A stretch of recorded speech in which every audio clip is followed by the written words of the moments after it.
بيان صادر من ديوان البلاط السلطاني محفوفا برعاية الله سبحانه وتعالى وتوفيقه.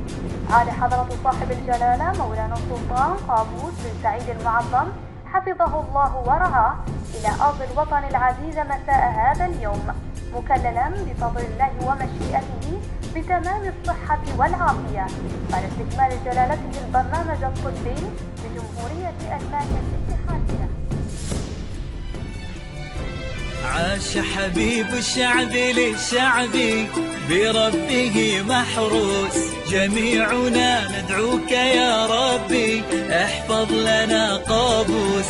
عاش حبيب الشعب للشعب بربه محروس، جميعنا ندعوك يا ربي احفظ لنا قابوس. يا فرحة عمت أراضينا ونور العيد ليالينا، عماننا بالورد